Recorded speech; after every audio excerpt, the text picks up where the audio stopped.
ឆ្នាំ2025ខេត្តបាត់ដំបងទទួលបានថវិកាប្រមាណជាង43ប៊ីលាន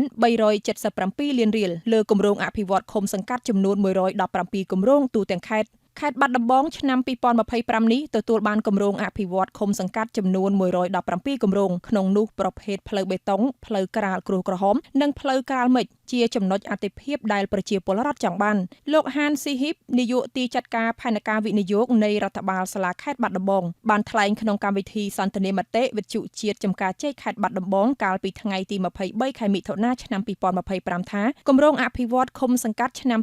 2025ក្នុងខេត្តបាត់ដំបងទាំងអស់មានចំនួន117គម្រោងដែលគម្រោងនេះអាចមានការកើនឡើងអាស្រ័យលើឃុំសង្កាត់ខ្លះដោយសារឃុំសង្កាត់មួយចំនួនមានថវិកាសន្សំពីឆ្នាំចាស់ត្រូវបូកបញ្ចូលគ្នានឹងថវិកាមួយចំនួនទៀតដែលនៅសេសសល់ពីការដេញថ្លៃលោកនាយកទីចាត់ការបានបន្ថែមថាឆ្នាំនេះមានគម្រោងផ្លូវបេតុង37ខ្សែគម្រោងផ្លូវក្រាលក្រួសថ្មមិច7ខ្សែផ្លូវក្រួសក្រហមនិងក្រួសធម្មជាតិ47គម្រោងផ្លូវដី6គម្រោងស្ដារប្រឡាយ6គម្រោងដាក់លូរំដោះទឹក5គម្រោងជីកស្រះ1គម្រោងសាងសង់ផែសហគមន៍2គម្រោងសាងសង់អគារសិក្សាលើបណ្ណាល័យ3គម្រោងនិងដាក់ភ្លើងសូឡា1គម្រោងគម្រោងទាំងអស់ខាងលើត្រូវបានដេញថ្លៃ91គម្រោងហើយអនុវត្តបាន 100%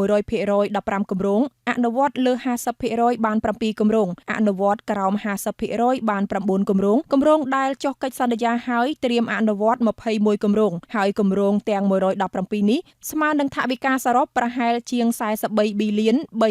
377លានរៀលចៅសង្កាត់ព្រែកព្រះស្ដេចលោកថោសំរិទ្ធបានលើកឡើងថាចំពោះរដ្ឋបាលសង្កាត់មិនអនុវត្តឲ្យខុសពីការណែនាំរបស់រដ្ឋបាលខេត្តនិងរដ្ឋបាលក្រុងនោះទេសម្រាប់ឆ្នាំ2025នេះសង្កាត់ព្រែកព្រះស្ដេចទទួលបានថវិកាជាង999លានរៀលហើយមិនមែនថវិកាទាំងនោះមកម្ដងទាំងអស់នោះទេមកដោយផ្នែកតាមដំណាក់កាលដូចជាថវិកាមកពីថ្នាក់ជាតិថ្នាក់ខេត្តនិងមកពីសារពើភ័ណ្ឌនិងចំណូលរបស់ប្រជាពលរដ្ឋក្នុងការបដិភាគធ្វើផ្លូវជាដើមថវិកាទទួលបានបែងចែកដាច់ដោយឡែកផ្នែកអភិវឌ្ឍមានថវិកា519លានរៀលនិងថវិកាជាង400លានរៀលទៀតទុកសម្រាប់ផ្នែករដ្ឋបាលនិងសេវាសង្គមផ្សេងៗការទទួលបានថវិកាទៀតសោតតាមបណ្ដាឃុំសង្កាត់នីមួយៗមិនដូចគ្នានោះទេគឺទទួលបានខុសៗគ្នាទៅតាមការបែងចែករបស់ក្រសួងមហាផ្ទៃលោកចៅសង្កាត់បានបញ្ជាក់ថាសង្កាត់មានគម្រោងច្រើនដូច្នេះថវិកាមិនគ្រប់គ្រាន់ទេតែយើងលើកយកគម្រោងអាទិភាពណាដែលជាតម្រូវការចាំបាច់មកធ្វើពេលនោះក្រុមប្រឹក្សាសង្កាត់និងមេភូមិចាប់ផ្ដើមប្រជុំគ្នារកចំណុចអាទិភាពណាដែលសំខាន់ជាងគេសម្រាប់ប្រជាពលរដ្ឋពេលរកបានចំណុចអាទិភាពហើយរៀបចំស្នើមករដ្ឋបាលខេត្តនិងសិក្សាដេញថ្លៃចំពោះការដេញថ្លៃមិនអាចយកក្រុមហ៊ុនមួយបានទេគឺត្រូវមានក្រុមហ៊ុនច្រើនលើសពី3ឡើងទៅតាមលក្ខខណ្ឌកំណត់ចំពោះនីតិវិធីនៃការដេញថ្លៃគម្រោងនីមួយៗត្រូវមានមេភូមិនិងតំណាងប្រជាពលរដ្ឋចូលរួមដឹងឮមិនមែនដេញថ្លៃបិទទ្វារស្ងាត់ៗនោះទេគឺបើកជាចំហសាធារណៈមានការកំណត់ម៉ោងត្រឹមត្រូវដោយយកក្រុមហ៊ុនណាសិក្សាទៅតម្លៃទាបជាងគេបំផុតហើយសម្រេចចុះកិច្ចសន្យាលោកចៅសង្កាត់ព្រែកព្រះស្ដេចបានបន្ថែមថាកាលពីឆ្នាំ2024កន្លងទៅសង្កាត់ទទួលបានផ្លូវជាច្រើនខ្សែដូចជាផ្លូវបេតុងលូរំដោះទឹកភ្លៀងភាគច្រើនពលរដ្ឋមិនចង់បានផ្លូវកៅស៊ូទេព្រោះវាឆាប់ខូចអន់ជាងបេតុងអញ្ចឹងហើយផ្លូវបេតុងជាចំណុចអាទិភាពទី1ប្រព័ន្ធលូរំដោះទឹកនេះជាអាទិភាពបន្ទាប់ដែលប្រជាពលរដ្ឋចង់បានលោកហានស៊ីហ៊ីបនាយកទីចាត់ការផែនការវិនិយោគនៃរដ្ឋបាលសាលាខេត្តបាត់ដំបងបានលើកឡើងថាក្នុងគម្រោងទាំង117នោះមានគម្រោងអាទិភាពក្នុងឆ្នាំ2025នេះគឺផ្លូវបេតុងមានការកើនឡើងគួរឲ្យកត់សម្គាល់ព្រោះវាជាតម្រូវការចាំបាច់របស់ប្រជាពលរដ្ឋចង់បាននៅតាមទីប្រជុំជនដោយសារផ្លូវបេតុងវាមានភាពធន់ជាប់បានយូរចំណែកផ្លូវក្រាលក្រួសក្រហមនិងផ្លូវក្រាលក្រួសធម្មជាតិក៏ជាតម្រូវការមួយតាមបណ្ដាឃុំសង្កាត់មួយចំនួនទៀតផងដែរដោយសារខេត្តបាត់ដំបងផ្លូវធ្វើដំណើរពីភូមិមួយទៅភូមិមួយបើគិតពីតាមបណ្ដាស្រុកមានចម្ងាយឆ្ងាយដូច្នេះហើយការអនុវត្តផ្លូវនេះមិនអាចធ្វើផ្លូវបេតុងឲ្យបានទាំងអស់នោះទេ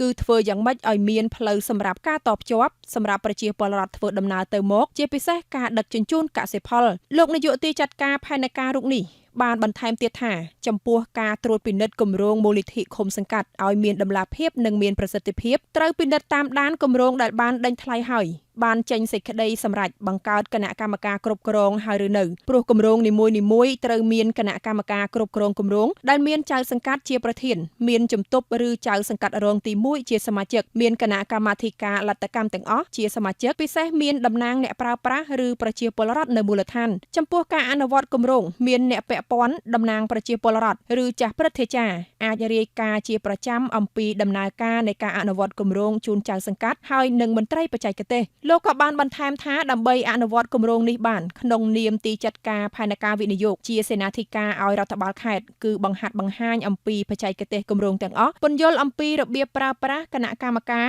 ចំណុចនិងផ្នែកពាក់ព័ន្ធនិងបច្ចេកទេសហើយត្រូវរៀបចំរបាយការណ៍អំពីបរិមាណនិងគុណភាពចំពោះគម្រោងទាំងអស់គឺបើកចំហជូនសាធារណជនករណីដែលពិនិត្យឃើញថាក្រុមហ៊ុនម៉ៅការមានការខ្ជះខ្ជាយអីយ៉ាងណានោះឃុំសង្កាត់ជាមួយមន្ត្រីបច្ចេកទេសនឹងចុះទៅធ្វើការណែនាំដល់អ្នកអនុវត្តគម្រោងឬក្រុមហ៊ុនម៉ៅការនោះលោកបានបន្ថែមថាការទូទាត់ថវិកាឃុំសង្កាត់យើងពិនិត្យមើលបន្ទាប់ពីការដេញថ្លៃចុះកិច្ចសន្យាអនុវត្តគម្រោងរួចហើយអ្នកម៉ៅការពេលអនុវត្តគម្រោងបាន 50% គឺយើងទូទាត់ជូនគាត់ស្មើថវិកា 45% ដំណាក់កាលជំហានទី2អនុវត្តបាន 100% គឺយើងទូទាត់ជូនអ្នកម៉ៅការ 45% ទៀតនៅសល់ 10% ទៀតអនុវត្តនៅជំហានទី3ត្រូវការរយៈពេល6ខែជាពេលជួសជុលថែទាំបន្ទាប់ពីដល់រយៈពេលហើយក្រុមហ៊ុនម៉ៅការស្នើសុំមកក្រុមបច្ចេកទេសដើម្បីចុះត្រួតពិនិត្យមើលរួចនិងផ្ដល់ជូន 10% ទៀតដល់ក្រុមហ៊ុនម៉ៅការសាងសង់សូមបញ្ជាក់ថាខេត្តបាត់ដំបងមានក្រុងចំនួន1ស្រុកចំនួន13ឃុំចំនួន93ថែមថ្មីចំនួន1គឺឃុំបួរវិលមានសង្កាត់ចំនួន10និងភូមិចំនួន830